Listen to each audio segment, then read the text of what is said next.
Good morning विद्यार्थी मित्रों, केम छे विद्यार्थी मित्रों? આપણે પાંચમો પાઠ છે એમાં સુભાષચંદ્ર બોઝ છે આપણે એમની વાત કરી રહ્યા હતા. સુભાષચંદ્ર બોઝનો જન્મ ક્યાં થયો હતો, એમના માતા પિતા વિશે આપણે વાત કરી હતી.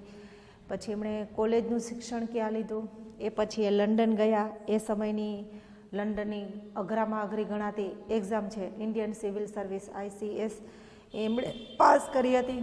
પછી એ પાછા કોલકાતા આવ્યા હતા, પણ એમના મનમાં પહેલેથી જ ક્રાંતિના બીજ રોપાઈ ગયા હતા. ટૂંકમાં એને એક ક્રાંતિકારી તરીકે અને એક સ્વાતંત્ર્ય સેનાની તરીકે, એટલે કે ભારતની આઝાદી માટે કામ કરવું હતું. પછી એ કોંગ્રેસમાં જોડાણા. જ્યારે કોંગ્રેસમાં જોડાણા ત્યારે પહેલેથી જ ગાંધીજી છે એ કોંગ્રેસમાં હતા.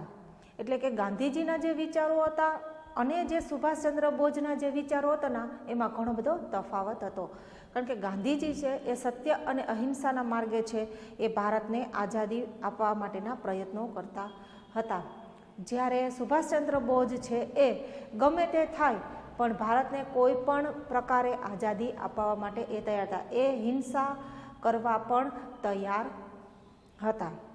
એટલે ગાંધીજી પહેલેથી જ કોંગ્રેસમાં હતા, સુભાષચંદ્ર બોઝ છે એ કોંગ્રેસમાં જોડાણા, પરંતુ બંનેના વિચારો છે એ મનમેળ ન થયો. એટલે કે વિચારો છે એમાં ખાસ મેળ ન થતા, તો કે મતભેદ થઈ ગયો. વિચારો મેળ ન આવે એટલે વ્યક્તિ સાથે આપણને મતભેદ થઈ જાય છે. એટલે તાત્કાલિક છે એ સુભાષચંદ્ર બોઝ છે એણે તો કે કોંગ્રેસ છે એમને છોડી દીધી. પછી એણે એક નવા પક્ષની સ્થાપના કરી જેનું નામ છે ફોરવર્ડ બ્લોક.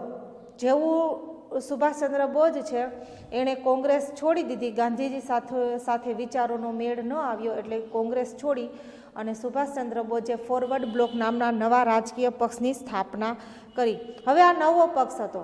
આ પક્ષના જે વિચારો હતા, આ પક્ષના જે કાર્યો હતા એ સમગ્ર ભારતમાં ફેલાવો કરવા માટે તો કે સુભાષચંદ્ર બોઝ છે એણે સમગ્ર ભારતનો પ્રવાસ કર્યો. કેટલી બધી રેલીઓ, કેટલી બધી સભાઓ એમણે ભરી અને જનમત છે એ જાગૃત કરવાના પ્રયાસો કર્યા. ટૂંકમાં એમનું એક જ કામ હતું તો કે ભારતની જે પ્રજા છે એ પ્રજા છે એમનો જે આક્રોશ છે એ જગાડવાનો છે. બ્રિટિશરો વિરુદ્ધ એમને આપણે જાગૃત કરવાના છે. જાગૃત થશે તો આપણને આઝાદી મળશે. એટલે સમગ્ર ભારતનો પ્રવાસ કરી સુભાષચંદ્ર બોઝ છે એણે જનમત છે એને જગાડવાના પ્રયત્નો કર્યા. હવે બ્રિટિશરોને ખબર હતી કે સુભાષચંદ્ર બોઝ છે એ આવનારા સમયોમાં અમારા માટે ખતરારૂપ સાબિત થશે. એટલે બ્રિટિશરો છે એણે સુભાષચંદ્ર બોઝ છે એની ધરપકડ કરી. પણ જ્યારે આપણે કોઈ પણ વ્યક્તિ છે એની ધરપકડ કરીએ છીએ ત્યારે આપણે એની સામે એમનું સાચું કારણ આપવું પડે છે. આપણે ઘરમાં બેઠા હોય વિદ્યાર્થી મિત્રો અને કોઈ પણ પોલીસ છે આપણી ધરપકડ કરી જાય છે, નથી કરી શકતા. કારણ કે આપણે કોઈ પણ ગુનો કર્યો ન હોય તો પોલીસ પણ આપણી ધરપકડ કરી શકતા નથી. તો અહીંયા તો સુભાષચંદ્ર બોઝ છે એણે કોઈ પણ પ્રકારનો કોઈ ગુનો કર્યો નહોતો, છતાં પણ બ્રિટિશરો છે, કારણ કે બ્રિટિશરોને ખબર હતી કે આ વ્યક્તિ છે એ અમારા માટે જરા પણ સારા સાબિત થશે નહીં. એટલે બ્રિટિશરોએ જનમત જે જાગૃત કરવામાં સુભાષચંદ્ર બોઝ દ્વારા જે બ્રિટિશરો વિરુદ્ધ જનમત જાગૃત થયો હતો એ એમને ન ગમ્યું. એટલે બ્રિટિશરોએ એક બહાનું શોધ્યું. કયું? હિન્દ સંરક્ષણ ધારા. એટલે કે અમે જે અત્યારે સુભાષચંદ્ર બોઝની જે અમે ધરપકડ કરી રહ્યા છે એમાં અમે હિન્દનું સંરક્ષણ કરી રહ્યા છે. હિન્દ એટલે ભારત અને સંરક્ષણ એટલે રક્ષણ કરવું. અમે જે કાંઈ પણ કરી રહ્યા છે એનાથી ભારતનું ભલું થશે એવું બહાનું એણે આગળ રજૂ કરી અને સુભાષચંદ્ર બોઝ છે એની ધરપકડ કરી અને એને જેલમાં નાખી દીધા. આ ખરેખર તો એક ખાલી બહાનું જ હતું. તમે દેશની સુરક્ષા માટે તમે કોઈ પણ વ્યક્તિ છે અને એ વ્યક્તિ એવો કોઈ પણ ગુનો પણ નહોતો કર્યો, છતાં પણ અંગ્રેજોએ ખાલી ખોટું આવું બહાનું રજૂ કરી અને સુભાષચંદ્ર બોઝ છે એમની ધરપકડ કરી અને એમને જેલમાં પૂરી દીધા. હવે સુભાષચંદ્ર બોઝ છે એ સમયના ઉચ્ચ દરજાના એ નેતા હતા. કહેવાનો મતલબ છે કે સુભાષચંદ્ર બોઝ છે એક રાજકીય નેતા હતા, તો જેલમાં પણ સુભાષચંદ્ર બોઝ છે એમની સાથે તો કે એક રાજકીય કેદી તરીકે વ્યવહાર થયો જોઈએ. ઉદાહરણ તરીકે આપણે કોઈ પણ એક સામાન્ય અને એક ઉચ્ચ દરજાના નેતાની આપણે વાત કરીએ. ઉદાહરણ તરીકે માની લો કે ભારતમાં અત્યારે ઘણા બધા નેતાઓ છે, એમાંના કોઈ પણ ઉચ્ચ દરજાના કોઈ પણ નેતા છે, એમને જ્યારે જેલમાં જ્યારે કોઈ પણ ખરાબ કર્મ કર્યો હોય અને જ્યારે એને જેલમાં પૂરવામાં આવે છે ત્યારે તો કે એમની સાથે જે વ્યવહાર થાય છે અને એક હંમેશા ગુના કરનાર વ્યક્તિ એટલે કે ગુનેગાર સાથે જે વ્યવહાર કરે એ બંનેમાં જમીન આસમાનનો ફેર હોય છે. એટલે કે સુભાષચંદ્ર બોઝ છે એ એક ઉચ્ચ દરજાના નેતા હતા. એમની ધરપકડ કરવામાં આવી હતી કારણ વગર અને જેલમાં એમને પૂરી દેવામાં આવ્યા હતા, પણ જેલમાં એમની સાથે એક રાજકેદી તરીકે વ્યવહાર નહોતો થયો. એટલે કે ટૂંકમાં જે વ્યવહાર એમની સાથે થવો જોઈએ એ જેલમાં એમની સાથે વ્યવહાર ન થયો, પરંતુ અયોગ્ય વ્યવહાર થયો. એટલે કે પોતે ઘણા બધા અયોગ્ય કામ કરી અને હંમેશા ગુનાઓ કરનાર એક ગુનેગાર તરીકે ન આવ્યા હોય એવી રીતે તો કે પોલીસો એમની સાથે વ્યવહાર કરતા. એટલે આ એમનો જે અંગ્રેજોનો વ્યવહાર જે સુભાષચંદ્ર બોઝ પ્રત્યે હતો એ અયોગ્ય હતો. એટલે સુભાષચંદ્ર બોઝને આ વ્યવહાર અયોગ્ય લાગ્યો અને એ આ મરણાત ઉપવાસ ઉપર આદર્યા, એટલે કે ખાવા પીવાનું ઉપવાસ ઉપર ઉતરી ગયા. કારણ કે એમની સાથે જે વ્યવહાર થવો જોઈએ એ વ્યવહાર તો એમની સાથે નહોતો થતો. એક સામાન્ય માણસ, એક સામાન્ય ગુનેગાર તરીકે એમની સાથે વ્યવહાર થયો, એટલે એને આ વ્યવહાર ન ગમ્યો અને સુભાષચંદ્ર બોઝ છે એ આ મરણાત ઉપવાસ ઉપર ઉતરી ગયા, એટલે એમણે ખાવા પીવાનું છોડી દીધું. હવે વિદ્યાર્થી મિત્રો, ખોરાક છે એનાથી આપણે શક્તિ મળે છે. જો આપણે 1 કે 2 દિવસ ખોરાક ન લઈએ તો ચાલે, પણ તમે 2 દિવસથી પછી વધારે ખોરાક લેવાનું બંધ કરો તો આપણા શરીર છે એમને શક્તિ મળતી બંધ થઈ જાય છે અને આપણી તબિયત છે એ ખરાબ થઈ જાય છે. એટલે સુભાષચંદ્ર બોઝ છે એ તો ઉપવાસ ઉપર ઉતરી ગયા હતા. હવે લાંબા દિવસના ઉપવાસ કર્યા પછી તો કે એમની તબિયત છે એ બગડી ગઈ. તબિયત બગડી ગઈ એટલે સુભાષચંદ્ર બોઝ છે એમને જેલમાંથી તો કે એમના નિવાસ સ્થાને લઈ જવામાં આવ્યા.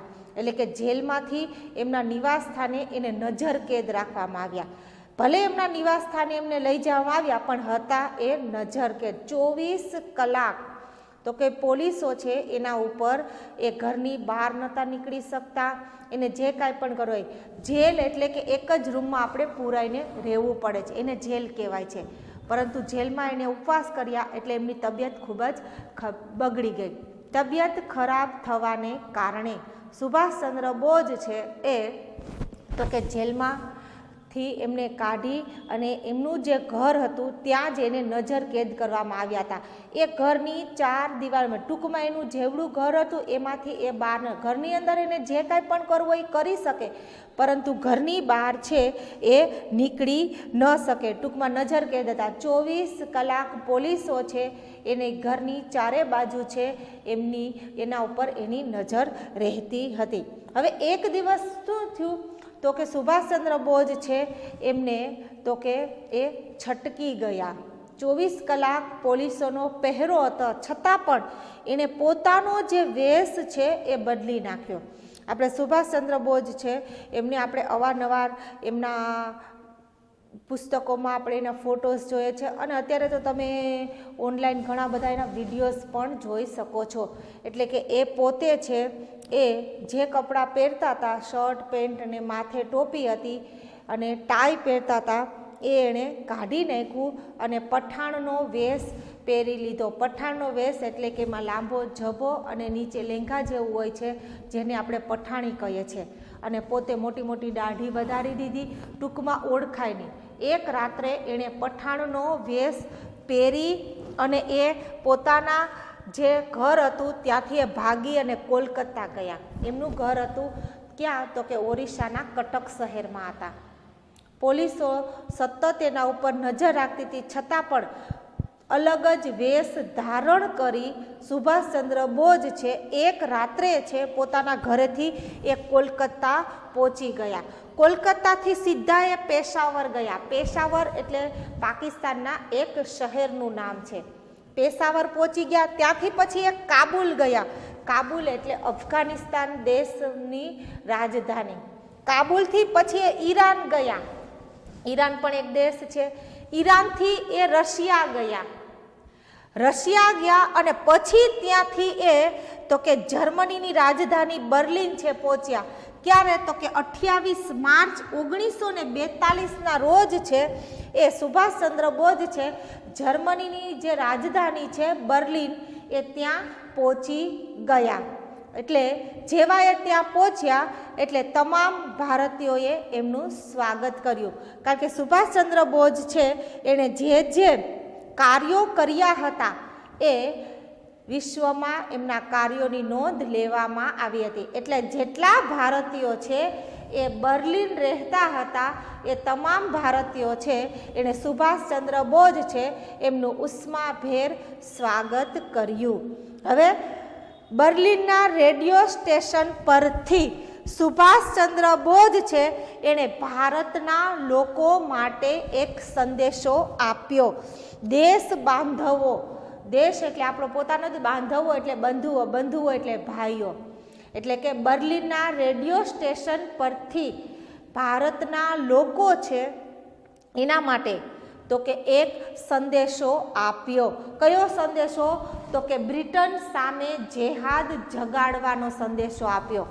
ભારતીયોને કહેવામાં આવ્યું કે તમે જે ગુલામી સહન કરો છો હવે સમય આવી ગયો છે એ ગુલામીમાંથી બહાર નીકળવાનો. અને આ આપણે ક્યારે બહાર નીકળશું? જો આપણે આપણી અંદર જેહાદ જગાડશું તો.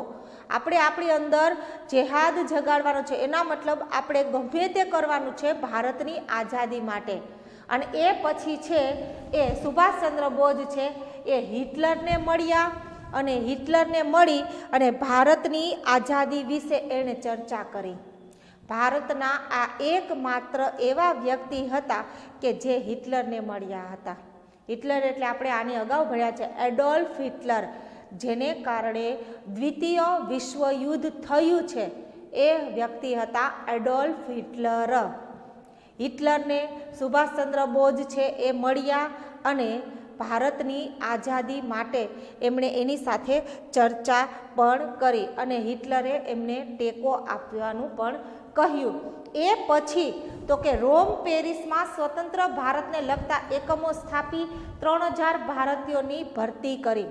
પછી એ રોમ ગયા, પેરિસ ગયા અને પછી જ્યાં જેટલા ભારતીયો વસતા હતા એ ભારતીયોને લઈ અને એક મધ્યસ્થ સંસ્થા સ્થાપી.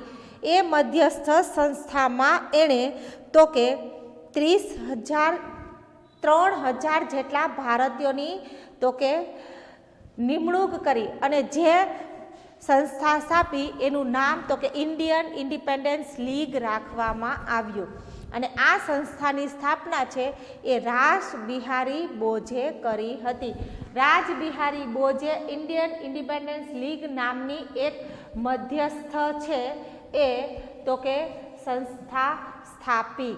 હવે ભારતની આઝાદી સ્વાધીન પ્રાપ્ત કરવા માટે તો કે એક નવી સંસ્થા સ્થાપવાનો પણ તો કે સંકલ્પ કરવામાં આવ્યો. Rashbehari બોઝે already Indian Independence league નામની સંસ્થા તો સ્થાપી હતી, પણ બીજી એક સંસ્થા સ્થાપવાનો પણ એણે નિર્ણય કર્યો. કયો? તો કે આઝાદ હિન્દ ફૌજ. ભારતની આઝાદી માટે એટલે કે ભારત છે એમને સ્વાધીનતા પ્રાપ્ત કરાવવા માટે એક નવી સંસ્થા સ્થાપવાનો પણ નિર્ણય કર્યો. અને એ નિર્ણય કર્યો ત્યારે અલગ અલગ દેશના જેટલા 100 જેટલા પ્રતિનિધિઓ છે એણે એ પરિષદમાં હાજરી આપી. એટલે કે એક પરિષદનું આયોજન કરવામાં આવ્યું. એ પરિષદમાં મલાયા, જાપાન, ચીન, સુમાત્રા, જાવા, હોંગકોંગ, બોર્નિયો, અંદમાન, મ્યાનમાર વગેરે જેવા દેશોમાંથી 100 જેટલા પ્રતિનિધિઓ છે એમણે તો કે આ પરિષદમાં હાજરી આપી હવે મોહનસિંહ છે એ જાપાનના હાથમાં યુદ્ધ કેદી તરીકે પકડાયેલા હતા.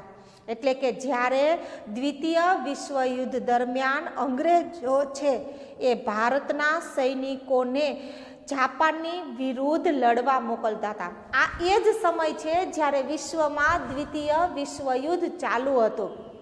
આપણા દેશે બંને, ભારત દેશ છે એણે બંને વિશ્વયુદ્ધમાં ભાગ નહોતો લીધો, પણ એ સમયે આપણા દેશમાં અંગ્રેજોનું શાસન હતું.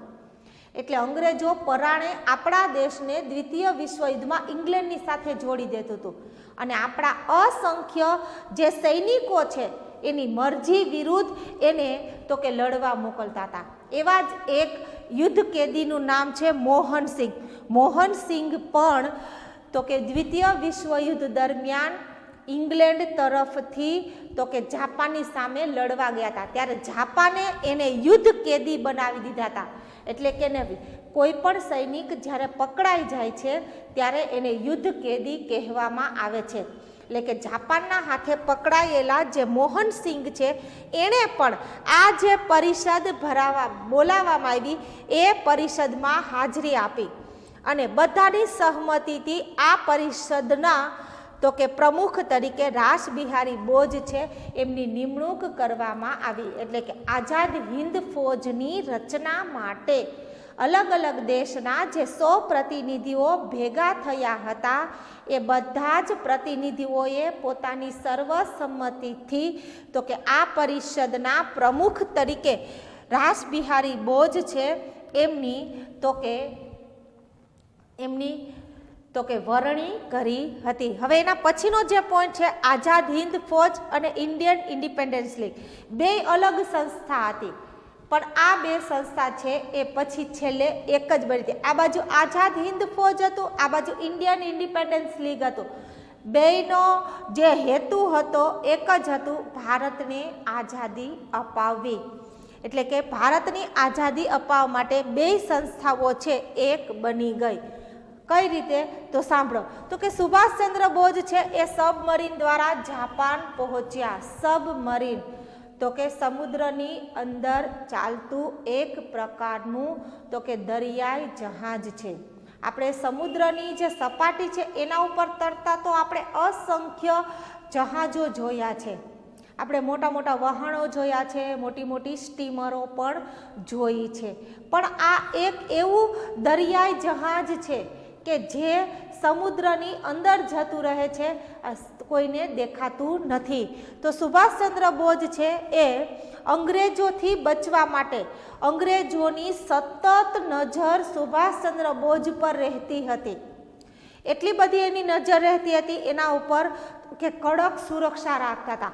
છતાં પણ એ કડક સુરક્ષા છે એને ભેદી અને સુભાષચંદ્ર બોઝ છે એ સબમરીન દ્વારા જાપાન પહોંચ્યા. ક્યારે? તો કે 1943માં. એટલી શિસ્તપૂર્વક જાપાન પહોંચી ગયા કે અંગ્રેજોને ખબર પણ ન પડી.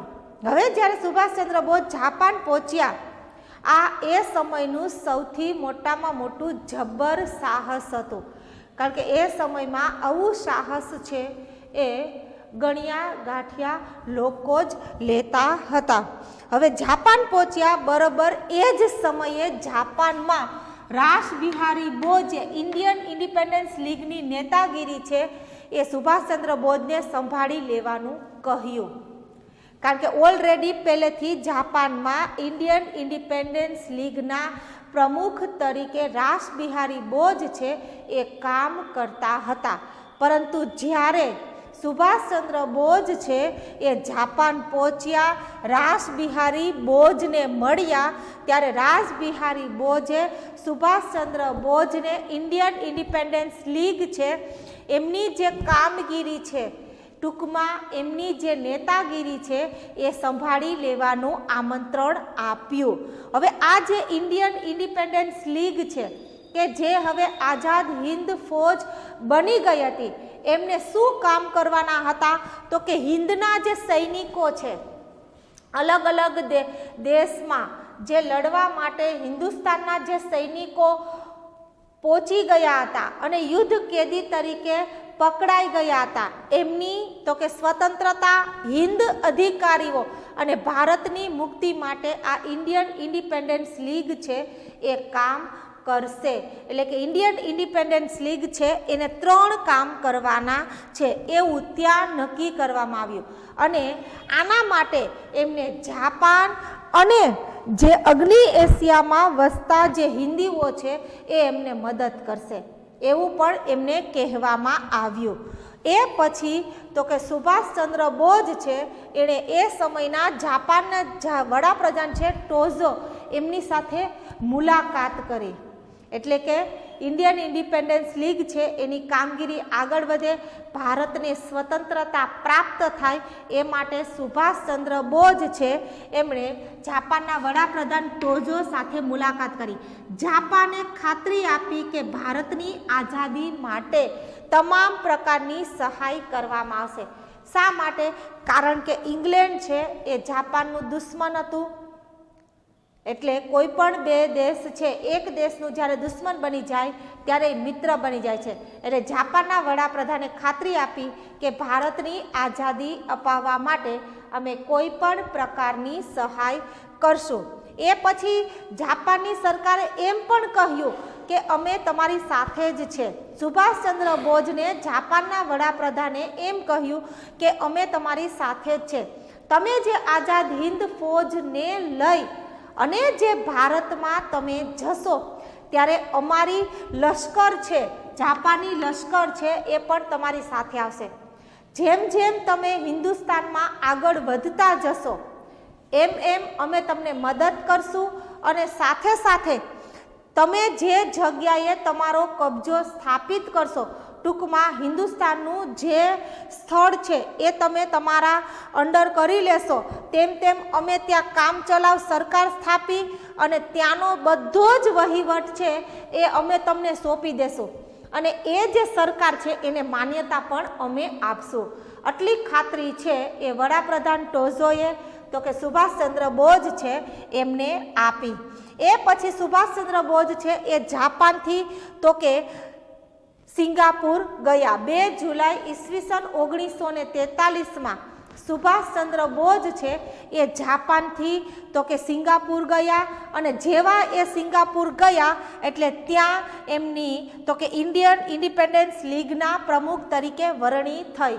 એટલે કે કાયદેસર રીતે તો કે સુભાષચંદ્ર બોઝ છે એમને તો કે ઇન્ડિયન ઇન્ડિપેન્ડન્સ લીગના પ્રમુખ બનાવવામાં આવ્યા. પછી રાસબિહારી બોઝ છે એણે ઇન્ડિયન નેશનલ આર્મી એટલે કે Indian National army Azad Hind ફૌજ છે એમ બેયના વડા તરીકે રાસબિહારી બોઝ છે એ કાર્ય કરી રહ્યા હતા. હવે એમની ઉંમર થઈ ગઈ હતી, નિવૃત્તિનો સમય આવી ગયો હતો.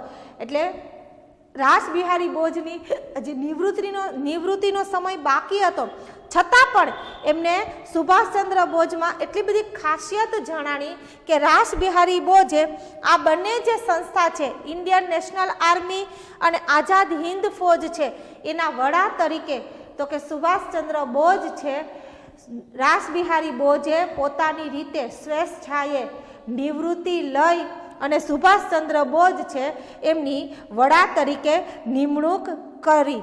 અને એ પછી જેટલા વિદેશોમાં રહેતા જેટલા ભારતીયો છે એ બધા જ ભારતીયોને અનુરોધ કરવામાં આવ્યો કે તમે બધા જ લોકો છે એ Indian Independence League, Indian National Army અને આઝાદ હિન્દ ફૌજ છે એમને સમર્થન આપો. અને ત્યારથી પછી બધા જે સુભાષચંદ્ર બોઝ છે એમને નેતાજીનું ઉપનામ આપ્યું. પછી નેતાજીએ પણ આ જે સંસ્થા છે એના જે સૈનિકો છે એમને 2 સૂત્રો આપ્યા. એમાં પહેલું સૂત્ર હતું ચલો દિલ્હી. દિલ્હી એટલે ભારતની રાજધાની. આપણું એક જ ધ્યેય છે દિલ્હીને હાંસલ કરવું. એટલે જેવું લશ્કરના જવાનોએ સુભાષચંદ્ર બોઝને નેતાજીનું ઉપનામ આપ્યું એટલે સુભાષચંદ્ર બોઝ છે હવે નેતાજી તરીકે ઓળખાવા લાગ્યા. અને નેતાજી છે એણે જે લશ્કરના જવાનો છે, સૈનિકો છે એને ચલો દિલ્હીનું સૂત્ર આપ્યું અને બીજું સૂત્ર આપ્યું, તુમ મુझे खून दो मैं तुम्हें आज़ादी दूंगा। સૈનિકોને કહેવામાં આવ્યું કે તમે મને ખૂન દો, એટલે કહેવાનો મતલબ છે કે શબ્દો વાપર્યા છે, ખૂન દોનો એટલો મતલબ છે કે તમે મને મદદ કરો બધી જ રીતે, હું તમને ભારતની આઝાદી સુધી પહોંચાડીને જ રહીશ। પછી ત્રીજું સૂત્ર આપ્યું જય હિન્દ, એટલે કે આપણે ગમે તેમ કરી અને હિન્દુસ્તાન છે એને આપણે આગળ વધારવાનું છે। એટલે સુભાષચંદ્ર બોઝ છે એણે આપણને ટોટલ 3 સૂત્રો આપ્યા। 2 માર્કના પ્રશ્નમાં આપણને પૂછાશે સુભાષચંદ્ર બોઝે આપેલા સૂત્ર લખો। એમાં પહેલું સૂત્ર છે ચલો દિલ્હી, પછી બીજું સૂત્ર છે જય હિન્દ અને ત્રીજું સૂત્ર છે તુમ મુझे खून दो मैं तुम्हें आज़ादी दूंगा। ધીમે ધીમે સુભાષચંદ્ર બોઝ છે એ આઝાદ હિન્દ ફૌજને પોતાનું માર્ગદર્શન આપતા રહ્યા અને કુશળતાપૂર્વક એણે એક આરજી હકુમત એટલે કે એક સમાંતર સરકારની રચના કરી। હવે એનું એક જ ધ્યેય હતું તો કે ધીમે ધીમે ભારત તરફ આ જે લશ્કર છે, આઝાદ હિન્દ ફૌજ છે એને લઈ જવું અને ભારતના અલગ અલગ જે રાજ્યો છે એમને હાંસલ કરવાનું। ભારતીયો પાસે એમણે તો કે એક જ માંગણી કરી, સર્વસ્વ બલિદાનની માંગણી કરી, એટલે કે હું તમને આઝાદી સુધી પહોંચાડીને જ રહીશ જો તમે બલિદાન આપવા તૈયાર હોવ તો। એટલે ભારતીયો પાસે માતૃભૂમિની સ્વતંત્રતા માટે સુભાષચંદ્ર બોઝે સર્વસ્વ બલિદાનની માંગણી કરી અને આવી રીતે ધીમે ધીમે આઝાદ હિન્દ ફૌજ છે એ હવે ધીમે ધીમે છે એ જાપાનથી તો કે ભારતની પૂર્વ દિશામાં આગળ વધી રહ્યો હતો। હવે આપણે એના પછીના લેક્ચરમાં વાત કરશું સુભાષચંદ્ર બોઝની આઝાદ હિન્દ ફૌજની કામગીરી। થેન્ક યુ વિદ્યાર્થી મિત્રો।